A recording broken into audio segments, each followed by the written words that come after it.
So, even though the Russian River Valley was actually founded by Russians, like way back when, whatever, that's why it's the Russian River, it's kind of the Italians, that made their mark in Sonoma County at the turn of the 20th century. It was mostly Italians, immigrants from Italy, that came in and planted a lot of the vineyards in the Russian River Valley area. And it was them who kind of created, the whole, old, at the time it was young vine Zinfandel, but, they originally planted those Zinfandel vines that we know of today as old vine Zinfandel in Sonoma County. But we have a lot to thank the Italians for because, the Italians had the foresight to know that this was a great place to grow wine grapes. And what happened is, after the whole Zinfandel thing took off, sure, that was happening. You had prohibition, and you couldn't drink any wine, and then you could drink wine, and so they started up making wine again. But basically what happened is starting in the late 1960s, a couple pioneers found out that, you could grow really cool Pinot Noir in the Russian River Valley. The Russian River Valley is naturally a cooler site, gets a nice little influence from the fog, cool evenings, which is perfect for Pinot Noir. Pinot Noir doesn't like it too hot, and it doesn't like it too cold. Pinot Noir is like really finicky, it likes it just right. And the Russian River Valley was just right for Pinot Noir.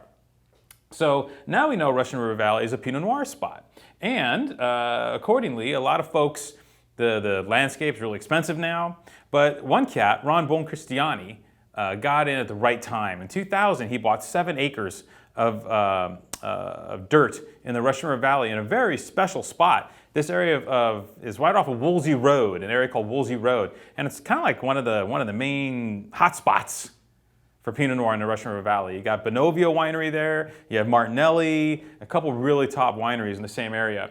Ron Boncristiani found a great patch of dirt, bought 7 acres, planted 6 of them out quickly, and then took on the services of a gentleman by the name of Chris Demeter, who, if that name sounds familiar, you may know him from the Nicolette Christopher wine that we sold a few months back, that we sold out of. You guys were really fired up on that one.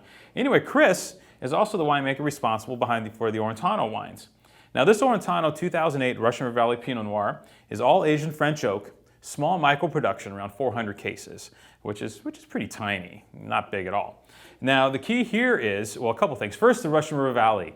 What do you get from the Russian River Valley? Well, you get elegance. You get elegance with an intensity of fruit character. So you don't sacrifice all the Pinot-ness of Pinot Noir, but you get it in a really juicy package. The wines aren't too lean, they're not too skeletal, there's a roundness, there's a spiciness to the wines, there's a juiciness to the wines, which is really, really endearing. Then you get, of course, the vintage, 2008. What we're looking at now is a wine actually a couple of years in the bottle. So this wine is actually starting to fire on all cylinders. It's getting to that point of maximum drinkability. And believe me, I know, it is maximally drinkable. So anyway, check out Chris Demeter's 2008 Orentano Pinot Noir. It is,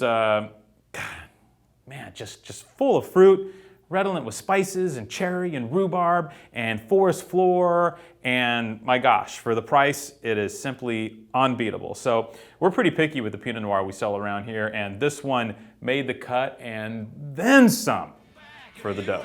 Amazing value from Orentano.